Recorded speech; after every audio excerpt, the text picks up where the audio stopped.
Bugünkü xütbəmizdə imanın əsaslarından sayılan qəza və qədər haqqında danışacağıq inşallah. Bu məsələlər həqiqətən də anlaşılması çox çətin məsələlərdəndir. Bu məsələlər Allahın elm sifəti ilə, zatı ilə əlaqədar bir məsələ olduğu üçün anlaşılması həqiqətən çətindir. Biz bilirik ki, Allahın elmi deyərkən hüdudları və sonu olmayan bir elm başa düşülür. Amma insanların elmindən bəhs edərkən isə hüdudları və sonu olan bir elmi nəzərdə tuturuq. Odur ki, belə bir varlığı bizim kimi insanların hər etdiyi feili anlamamız əlbəttə ki, çətindir. Bəs nə üçün bu qədər anlaşılması çətin olan məsələ imanın əsaslarından sayılır? Əziz qardaşlar, imanın əsaslarından sayılan digər məsələlər də bunun kimi əslində çətin anlaşılan məsələlərdir. Məsələn, öldükdən sonra dirilmək. Biz bilirik ki, insan öldükdən sonra bədəni çürüyür, sümükləri belə çürüyür, bəzən insan kül olur, lakin yenidən dirilməyə iman gətirmişik. Cənnət, cəhənnəm məsələləri görmədiyimiz bir məkanlardır. Mələklərin varlığı görmədiyimiz varlıqlardır. Lakin biz bunlara səmimi qəlbdən iman gətirmişik. Həm əqli yönlə də anlaşılan məsələlərdə əslində, hər nə qədər detalları ilə bu məsələləri bilməsək də, həm də Quran və sünnə bizə bunun varlığından bəhs edir və iman əsaslarından sayılır. Demək ki, əziz qardaşlar, hər nə qədər bu məsələlər haqqında bütün detallarını bilməsək də, din bizdən bu məsələlərin tam dəqiqliyinə qədər varıb, bütün detallarını anlamağımızı istəmir bizdən. Digər iman əsaslarında olduğu kimi, müəyyən çərçivədə, Quran və sünnənin bizə təqdim etdiyi çərçivədə anlamağımızı istəyir. Və əgər biz bu qədərinə iman edəriksə, məsuliyyətdən qurtulmuş olur. Qədər məsələlərini bəzən izah edərkən tam dolğun şəkildə izah olunmur deyə bəzi yerlər, bəzi suallar doğurur insanda. Məsələn, biz bilirik ki, qədər Allah Taala'nın əzəli elmi ilə bildiyi şeylərdir və bu qədərə uyğun olaraq da insan həyatını yaşayır. Lakin Allah Taala'nın əzəldə öz əzəli elmi ilə bilməsi qulu məcburiyyət halına salmır. Yəni, Allah bilir deyə qul özünə müşrikliyi seçmir, imanı seçmir. Bunları bir-birindən ayırmamız lazım təbii ki. Necə ki, sinoptik sabah hava yağmurlu olacaq deyə hava yağmurlu olmur. Onun bilməsi bu yağışı yağmasını məcburiyyət halına gətirmədiyi kimi, Allahın əzəli elmi ilə hər hansı bir şeyi bilməsi qulunu məcburiyyət halına salmır. Qulun azad iradəsi vardır və bu cüzi iradə ilə insan yaxşını və pisi bir-birindən ayırır. Bu izahla yanaşı bir şeyi də qeyd etmək lazımdır ki, Allah da bəzi məsələlərə, qulun həyatındakı bəzi məsələlərə müdaxilə edir. Yəni, bu məsələ nəzərdən qaçdığı üçün bəzi suallar doğurur, şübhəli məqamlar qalır bu üçün. Qulun sərbəst iradəsi vardır, eyni zamanda Allah Taala bəzi qulun feillərinə müdaxilə edir. Bu məsələlər barəsində danışmağa çalışacağıq bugünkü xütbəmizdə, dəyərli qardaşlar. Öncə qeyd etmək istəyirəm ki, tarixən qədər məsələsinə yanaşma iki şəkildə olmuşdur. Yəni, insan qədərdən asılıdır, fatalizm, yəni ifrat qədərçilik deyirlər buna. Tarixən bunun adı, daşıyıcıların adı Cəbriyyə firqəsi şəklində tanınırdı. Yəni, bunların inancına görə insan ağac yarpaqları kimi küləyin qarşısına əsən və külək də o yarpaqları hansı istiqamətə aparırsa, onun kimi bir varlıqdır. Qədərimizdə nə yazılıbsa, onu yaşamaq məcburiyyətindəyik. Bir bu görüş vardır, Cəbriyyə firqəsinin görüşüdür. Və bir də bunun tam ziddi olan görüş ki, qədər deyə bir şey yoxdur. Hər şey insanın iradəsi daxilində baş verir. Allah qulun iradəsinə müdaxilə etmir. Bəs biz bu iki görüşün arasında hansı mövqeyə sahib olmalıyıq?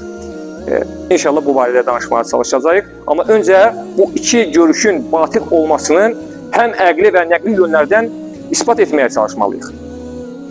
Birinci görüş dedik ki, ikinci görüş daha doğrusu qədər ümumiyyətlə yoxdur anlayışı. Yəni qul tamamilə öz sərbəst iradəsi vardır. Allah onun əməllərinə heç bir şəkildə müdaxilə etmir. Həm əqli, həm də nəqli yöndən ələ almağa çalışaq ki, yəni ağıl və məntiq bu deyilənləri qəbul edirmi və bir də Quran və sünnəyə uyğundurmu bu düşüncələr? Əqli yöndən ələ alsaq əziz qardaşlar, əgər Allah Teala qulun heç bir əməlinə müdaxilə etmirsə, demək qul bütün əməllərini seçməkdə sərbəstdir. Amma bu belədirmi? Məsələn, insan doğularkən biz bilirik ki, onun gözünün rəngi olsun, istər bədəninin rəngi olsun, boynun ölçüsü olsun, danışıq tərzi olsun və s. bir çox məsələlərdə qul sərbəst deyildir. Demək ki, Allahın bir müdaxiləsi vardır. Odur ki, əqli yöndən biz bu məsələyə baxdıqda bu düşüncənin batil olduğunu görürük. Məsələyə nəqli yöndən yanaşsaq və Quran sünnə bu məsələdə bizə nəyi öyrədir? Məsələn, Allah Teala Quranda nə buyurur? Dua edin ki, mən də sizin dualarınızı qəbul edim. Əgər Allah Teala bizim dualarımızı qəbul etməyəcəksə, dolayısıyla birbaşa bizə əməllərimizə müdaxilə etməyəcəksə, Allah bizə nə üçün dua edin, mən də sizin dualarınızı qəbul edim deyir. Bəzən də Allah Teala bizə Quranda misallar gətirir. Məsələn, günahkarları Allah Teala həlak edir. Demək ki, Allah Teala qulun bəzi feillərinə müdaxilə edir. Günahkarları cəzalandırır, dua edənlərin dualarını qəbul edir.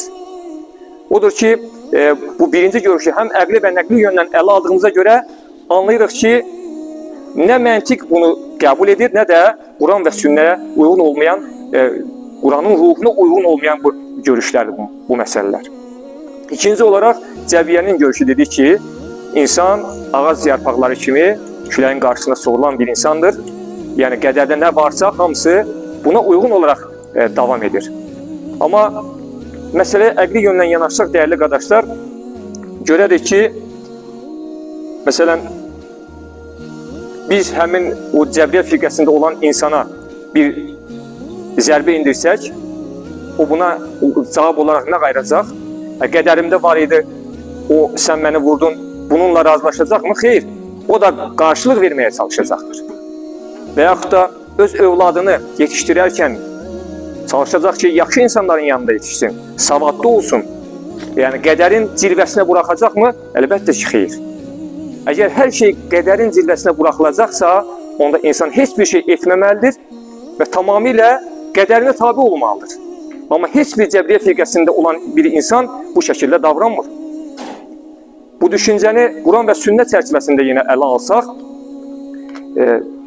Quran-ı Kərim də heç də bizə bu şəkildə davranmamağımızı buyurur. Allah Teala bizlərə məsələn əmirlər verir, qadağalar gətirir və bunlara riayət edərsinizsə cənnəti qazanarsınız. Əgər bunlara riayət etməniz təqdirdə cəhənnəmlə bizləri təhdid edir. Əgər bu əmr və qadağaların heç bir mənası yox idisə, o zaman Allah Teala bizi belə çıxır ki, Allah bir yandan əmr verir bizə, biz ona əməl etsək də o bizi cəhənnəmə qoyur. Dolayısıyla bu bir zülümdür. Allah isə əsla zülm edən bir varlıq deyildir. Bu düşüncə də Quranın tamamilə ruhuna zidd bir məsələdir. Məsələn, Qurandan misal versək, Ənam surəsində 148-ci ayədə Allah Teala buyurur ki, Səqulullezine kəfəru, müşriklər deyəcəklər. Ləv şəəllah, əgər Allah diləsəydi, mə əşrəknə və lə əbəunə. Nə biz, nə də atalarımız müşrik olmazdıq. Bununla nə demək olurlar? Demək ki, bu bizim qədərimizdir. Yəni, Allah bizə müşrik olmağı yazıbdır, ona görə biz müşrikik. Amma Allah bizdən imanı istəsəydi, biz iman əhli olardıq, deyirlər. Eyni ilə Cəbriyyə firqəsinin düşündüyü şəkildə. Amma Allah Teala onların bu sözlərinə necə cavab verir? Buyurur ki, siz zənnə uyursunuz və yalan danışırsınız. Və həmçinin Mülk surəsinin 10-cu ayəsində baxsaq, dəyərli qardaşlar, وَقَالُوا لَوْ كُنَّا نَسْمَوْا أَوْ نَعْقِلُوا مَا كُنَّا فِي أَصْحَابِ السَّعِيرِ. əgər Peyğəmbəri dinləsəydik, əgər ağlımızdan istifadə etsəydik, alovlu od əhlindən olmazdıq deyəcəklər. Müşriklərin qiyamət günü deyəcəkləri söz bundan ibarətdir. Peyğəmbərləri dinləsəydik, ağlımızdan istifadə etsəydik. Demək ki, Allah Teala bizə iradə veribdir. Bu iradəmizdən istifadə edərək yaxşını və pisi bir-birindən ayırmalıyıq. Bununla aydın olur ki, dəyərli qardaşlar, biz heç də qədərin cilvəsinə tabi deyilik. Allah bizə sərbəst iradə veribdir və bu sərbəst iradəmiz sayəsində yaxşını pisdən ayıra bilirik. Demək ki, bununla biz bildik ki, Allahın qula verdiyi sərbəst iradəsi vardır və bununla yanaşı Allah quluna bəzi əməllərinə müdaxilə edir. Amma Allah qulunun hansı əməlinə nə dərəcədə müdaxilə edir və qulun iradəsi burada nə qədərdir? Bu suala cavab olaraq deyə bilər ki, dəyərli arkadaşlar, biz bunu bilmirik və bilməyəcəyik də. Çünki bu məsələlər Allahın elm sifəti ilə, Allahın zatı ilə əlaqədar olan məsələdir. Yəni, biz dar çərçivədə hər şeyi anlayan bir qullar olaraq, insan olaraq, biz Allahın elmini, məkan və zamandan münezzeh olan bir varlığın etdiyi bütün fiilləri, detalları ilə anlamamız qeyri-mümkündür. Üstəlik, Peyğəmbərimiz sallallahu aleyhi ve sellem də hədis şəriflərdə bilir ki, Allah Rəsulü sahabəni qədər və qəza məsələləri ilə danışarkən, onları bu məsələlərdən mübahisə edərkən, görərkən, mən sizə bununla mı əmr olundum deyərək onlara bu barədə danışmağı qadağan etmişdir. Bəs, əziz qardaşlar, əgər bu məsələlər qadağan olunan məsələlərdirsə, bu məsələlərin tam dərinə enməyimiz bizə qadağan olunubsa, nə üçün bu məsələ imanın əsaslarındandır? Nə üçün Allah bizə buna iman etməyimizi əmr edir? Burada məsələ, dəyərli qardaşlar, Quran bizə bütün bu məsələlərin detallarına qədər inanmamızı istəmir. Çünki detallarına qədər araşdırmamızı istəmir. Çünki araşdırsaq belə anlaya bilmərik. Amma bunun bəzi faydaları vardır. Məsələn, Allah qullara müşriklərlə döyüşün deyir. Yəni, döyüşə gedin deyir. Allah qula Allaha təvəkkül edin buyurur. Əgər qul Allaha təvəkkül etməyəcəksə, yəni döyüşə getməkdən imtina edəcək, qorxacaqsa, Allah quluna deyir ki, sən evində otursan belə ölüm səni axlayacaqdır. Odur ki, qədəri iman lazımdır ki, insan düşmənlə döyüşə bilsin. Həmçinin insanın başına Allah Teala müxtəlif müsibətlər gətirə bilir. Bir çox problemlərlə üzləşə bilir həyatı boyu. Allah bunlara səbr etməyimizi istəyir. Yəni, bunlar sizin başınıza gələn imtihanlardır buyurur. Dolayısıyla biz qədərə iman etməsək, bu məsələlərdə axsaqlıq edərik. Başımıza bir müsibət gəldiyi zaman biz depressiyaya düşərik. Məsələlər bu şəkildə anlaşılarsa, o zaman qədəri tam mənasıyla anlamış olaraq, dəyərli qardaşlar. Allah bizə bu qədərinə iman etməyimizi istəyir. Və sahabənin həyatına baxdığımız zaman, sahabə qədərə bizdən dəfələrlə yaxşı iman etdiklərinə görə onlar döyüşə bizdən daha çevik oldular, daha ölümün üzünə gedə bildilər və müxtəlif müsibətlər qarşısında səbr edə bildilər. Odur ki, Allah bizim hansı əməllərimizə neçə faizinə müdaxilə edir, bizim sərbəst iradəmiz bu məsələdə neçə faiz təşkil edir, bu məsələlər bizim elimizi aşan məsələlərdir, dəyərli qardaşlar. Son olaraq, Quran-ı Kərimdən qədərin sabit olduğuna dair bir ayəni sizə oxuyaraq xütbəmi bitirmək istəyirəm. Yer üzərində baş verən və sizin başınıza gələn elə bir müsibət yoxdur ki, bu baş vermədən əvvəl kitabda, yəni lövh-i məhfuzda yazılmış olmasın. Çünki bu şübhəsiz ki, Allah üçün asandır. Biz başa düşdük ki, dəyərli qardaşlar, bu qədər mövzusundan Allah quluna sərbəst iradə vermişdir. Allah bəzən qulunun iradəsinə də müdaxilə edir. Amma bu nə dərəcədə baş verir, biz bilmərik bunları. Allah olub bitən hər bir şeyi əzəli ilmi ilə bilir. Amma bu bilməsi qulu məcburiyyət halına salmır, dəyərli qardaşlar. Allah hər birimizin aqibətini doğru etsin. Rəbbim hər zaman bizə haqqı haqq olaraq göstərsin. Ona uya bilməyi nəsib etsin. Batili batil olaraq göstərərək ondan çəkinə bilməyi nəsib etsin. Amin.